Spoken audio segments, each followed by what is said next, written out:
Bonjour la Prescaille. Ça va, on va pas le faire à chaque fois. Oui, voilà, tout à fait, je le redis, au cas où. Les trucs à la crise, c'est reparti. Je vous invite à voir la première vidéo, celle sur les trucs obscurs de Google. Voilà, bon, elle est là, où j'explique du coup un peu plus en détail. Bon, vos retours sur la première vidéo sont excellents, donc j'en suis vraiment ravi puisque j'avais quelques petites craintes. Aujourd'hui, nous parlons d'un sujet qui me tient particulièrement à cœur, ancien étudiant en psychologie, et il s'agit ni plus ni moins, vous avez bien lu le titre, de la soumission à l'autorité. Vous n'avez jamais eu cette impression de faire quelque chose contre votre gré, une obligation sociale, parents, des professeurs? Bon, on a tous été obligés d'obéir dans notre vie, et nous continuons à obéir, mais nous l'intégrons pour pas trop y penser. Eh bien, des scientifiques ont réussi à montrer que nous pouvons aller très loin dans le fait d'obéir à quelqu'un. Ça pourra vous sembler complètement dingue, et pourtant ces expériences de psychologie sociale sont à présent bien connues dans le milieu. Alors si vous avez besoin d'une preuve supplémentaire pour voir que l'homme est définitivement un mouton, bienvenue dans ce truc à la crise.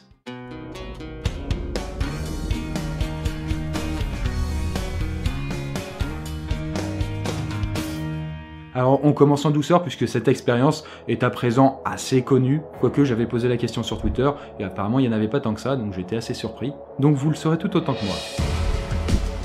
Ce premier truc se passe aux États-Unis et a été réalisé dans les années 60 par un certain Stanley Milgram, qui a donc donné son nom à cette expérience.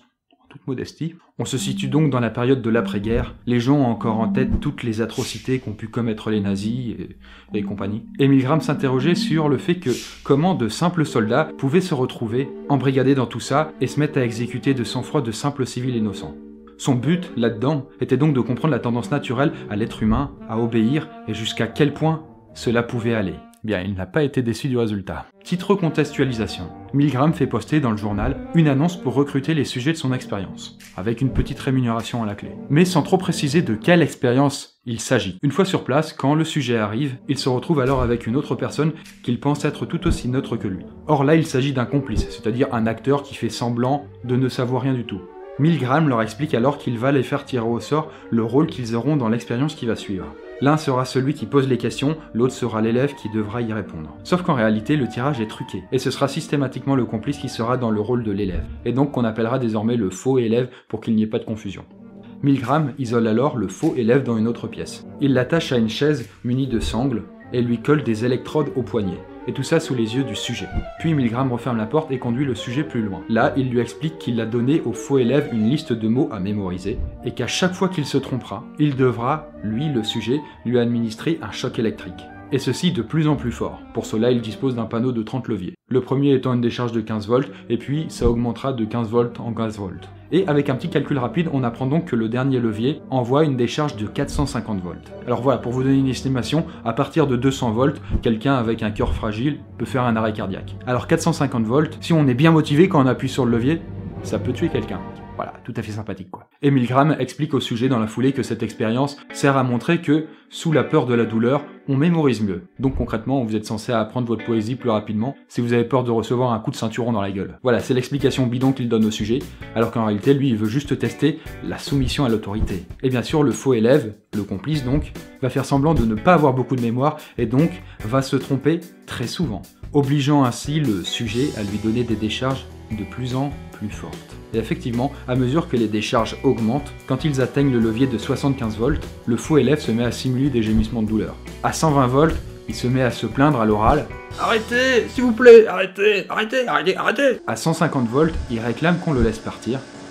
« Arrêtez l'expérience, libérez-moi !» Et à 285 volts, faut y aller quand même, il pousse uniquement un hurlement déchirant, puis il se tait soudainement. Ce qui est censé laisser entendre donc qui vient de perdre connaissance. Et toute cette machination-là a comme but de questionner le sujet sur sa conscience. Dès que le sujet se met à manifester des doutes sur le fait que peut-être ce serait bien d'arrêter l'expérience, Milgram intervient, qui incarne donc le scientifique avec sa belle blouse blanche, et lui demande fermement de continuer. Je vous prie de continuer, monsieur Despaul. Voilà, il a fait cette expérience sur des centaines et des centaines de sujets différents. Et les conclusions qu'il en a tirées sont assez flippantes. La première déjà est que tous les sujets, sans exception, ont accepté d'être dans le rôle de tortionnaire, donc celui qui appuie sur le levier pour mettre les décharges électriques. Et pas un seul d'entre eux n'a bronché quand on leur a présenté l'exercice. Et la deuxième conclusion, encore plus glaçante, c'est que 62% des sujets sont allés jusqu'à se soumettre aux ordres jusqu'au bout. Autrement dit, ils ont accepté et ils ont abaissé ce levier qui envoie une décharge de 450 volts. Une décharge mortelle. simplement parce que le scientifique leur a demandé de le faire. On le dit jamais assez, la blouse blanche ça fait son petit effet. Bref, il aura suffi d'un gars avec une tenue de scientifique pour convaincre la plupart des sujets d'électrocuter potentiellement un être humain. Et donc là, on est d'accord du sens, électrocuter, ça signifie tuer par l'électricité. Voilà un beau message pour la jeunesse. Bon, l'expérience de Milgram, on peut se dire que c'est quand même vieux. Voilà, ça date d'un demi-siècle, les mentalités ont évolué depuis le temps. On n'est pas comme ça maintenant. Vous êtes probablement convaincu que vous ne pourriez jamais faire ça vous-même. Eh bien, peut-être pas. Puisqu'en 2009, les équipes de France Télévisions et du psychologue Jean-Léon Beauvois ont lancé le pari fou de reproduire l'expérience de Milgram. Mais cette fois-ci dans des conditions modernes pour tester la fameuse évolution des mentalités. Pour ce faire, ils ont mis en scène un faux jeu télévisé, appelé sobrement Zone Extrême, et dont le principe reprend les mêmes conditions qu'il y a 50 ans. Mais cette fois-ci, le scientifique avec cette belle blouse blanche a été remplacé par une animatrice, qui est censée donc symboliser la figure d'autorité. Et il y a aussi un faux public sur le plateau. Voilà, une belle télé-réalité comme on les aime. L'expérience commence donc et on tire au sort un élève et un questionneur. Évidemment, là aussi c'est pipé et donc ce sera systématiquement le complice qui sera dans le rôle de l'élève. Et répondre sans faute au questionneur, sinon... Voilà, c'est la fessée électrique quoi. Voilà, il est saucissonné à une chaise et puis il a des électrodes au poignet. Tandis que le sujet dans le rôle du questionnaire sera devant un tableau de commande. Et il y aura ici aussi plusieurs levées qui monteront jusqu'à 460 volts. Donc quelque chose de potentiellement mortel.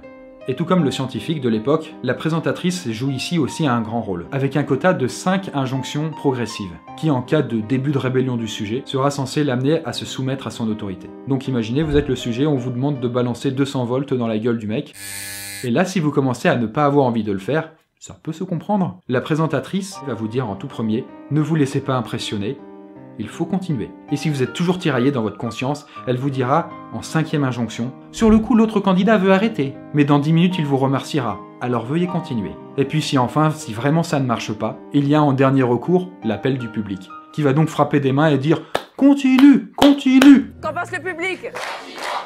Il va vous remercier. Il a pas fait le déplacement pour rien. Et après 10 jours d'expérimentation, les comptes sont faits. Personne ne s'attendait à un tel résultat, puisque 80% des sujets sont allés jusqu'à la décharge ultime, alors que pour rappel, avec Milgram, on n'en était qu'à 61%.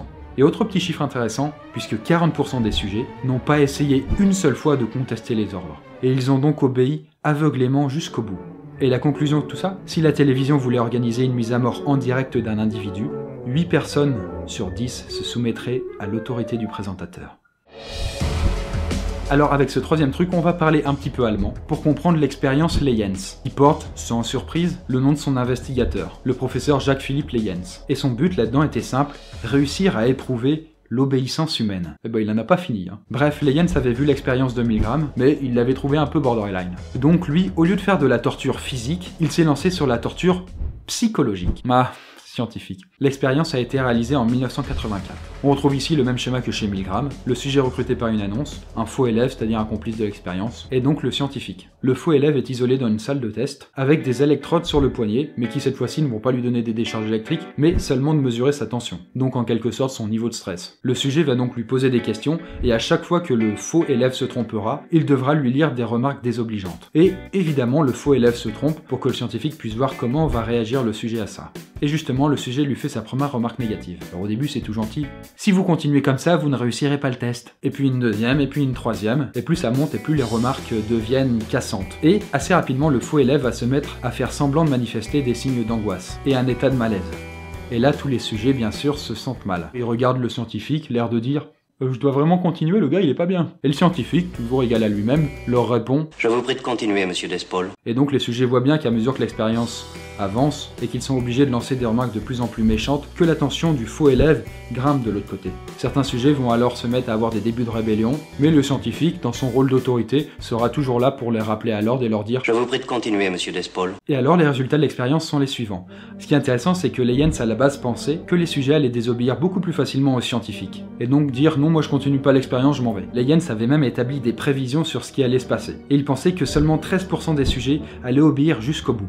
Donc que tous les autres allaient se rebeller tôt ou tard avant la fin. Mais en réalité, les résultats obtenus ont été de 92% d'obéissance jusqu'au bout. Difficile de tomber autant à côté de la plaque. Alors vous dites bien sûr, vous, Vous n'auriez pas obéi aux scientifiques, vous voyez le mec qui souffre, vous n'allez pas jusqu'au bout. Pourtant, tous les scientifiques, et les Yens y compris, s'accordent là-dessus. Seule une minorité serait capable véritablement de défier l'autorité. Puisque bien sûr cette expérience ainsi que celle de Milgram a été reproduite beaucoup de fois partout dans le monde. Et malgré ce qu'on peut penser, c'est très difficile de déceler à l'avance les personnes qui sont sujettes à obéir jusqu'au bout. Et pour ce quatrième et dernier truc, nous retrouvons notre ami Leyens 2 ans plus tard, en 1986. Ouais, il est motivé, on peut le dire. Pour une expérience un petit peu plus soft cette fois, mais tout aussi déconcertante. Pour celle-ci, il a fait une petite annonce et il a recruté des étudiants, puis il les a placés dans des guichets séparés par des cloisons en bois. Puis il revient avec une pile d'annuaires téléphoniques et leur explique la consigne. Ils vont devoir tous recopier les numéros de téléphone à partir de la page 100 de l'annuaire. Et ceci sur des feuilles blanches. Voilà systématiquement tous les numéros de téléphone. Et donc, les sujets se sont exécutés. Ils recopient donc tous l'annuaire sans broncher. Et puis, 1 heure plus tard, Leyens revient avec un collègue qui tient dans ses mains une poubelle. Il passe devant chacun des sujets et leur dit « Je peux avoir vos feuilles s'il vous plaît ?» Les sujets leur donnent alors leurs feuilles, et Leyens se met alors à déchirer les feuilles sous leurs yeux. Voilà, pendant 1 heure, ils se sont fait chier à recopier des numéros, et puis lui, il balance devant eux leur travail à la poubelle. Leyens demande alors au sujet de continuer, tout en précisant, quand même, à un rythme soutenu, s'il vous plaît. Quand même. Leyens est donc passé devant chaque guichet et a fait subir ce traitement à tous les sujets. Puis, il est reparti, et il est revenu 2 heures plus tard pour refaire exactement le même manège. Il demande les feuilles au sujet, il les déchire devant ses yeux, il leur demande de continuer, et puis il s'en va. Voilà, et au bout d'un certain temps, les sujets commençaient à comprendre tout seuls, et puis ils donnaient directement le fruit de leur travail à Leyens, qui se mettait donc à la déchirer, et puis rebelote. Alors peut-être que ça vous paraît dingue, et accessoirement complètement débile, et vous pensez peut-être que les sujets y ont fini par partir très rapidement.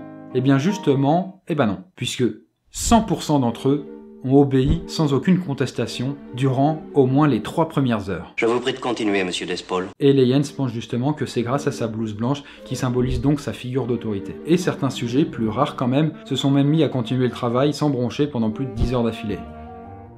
Savoir dire non ne s'improvise pas. Personne ne naît résistant à la naissance. Puis il faut garder à l'esprit que si l'on obéit à une autorité, peu importe ce qu'elle nous ordonne, comme administrer des chocs électriques, ce n'est pas forcément que l'on est sadique, profiteur ou faible, mais simplement que l'on a placé notre confiance, donc un degré plus ou moins élevé de notre libre arbitre, dans cette autorité. Et parfois ce n'est même pas une figure d'autorité directe qui nous convainc de faire des choses stupides ou cruelles. Je vous prie de continuer, monsieur Despaul. Mais uniquement le contexte. Comme par exemple une guerre, mais ça on le verra dans une prochaine vidéo.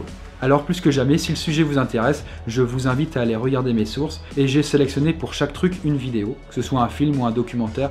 On peut penser par exemple à la zone extrême, qui vous permettra d'en apprendre encore plus sans avoir besoin de lire. Et si les sujets comme ça psychologiques vous intéressent, moi je serais vraiment ravi de pouvoir en faire d'autres à l'avenir. C'est pas pour rien que je fais psycho. Et voilà, et juste avant de vous quitter, je tiens à vous présenter la chaîne d'un certain Code Mu, pour continuer comme ça un petit peu dans les analyses. Parce qu'avec lui, on s'attaque au langage verbal, aux expressions à l'origine des mots, communs ou plus bizarres. On suspecte pas que parfois les mots puissent avoir de telles origines, et donc allez checker ça si ça vous dit. Donc voilà, de mon côté, je vous remercie d'avoir vu cette vidéo jusqu'au bout. J'espère que vous continuez à être autant ravis que moi que les trucs à la crise reprennent. Voilà, je le dis jamais, mais n'hésitez pas à aller cocher cette putain de cloche pour être tenu au courant quand une vidéo vient de sortir. Je fais un petit bisou spécial à mes hippocampes pour leur soutien, et je vous dis, prenez soin de vous, faites attention à ce qu'on vous dit, et à ce que vous pourriez faire sous la pression.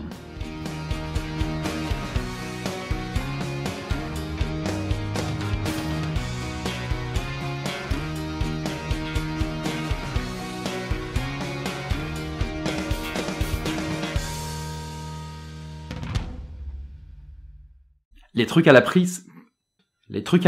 Mais non, je m'appelle pas Pris. Putain.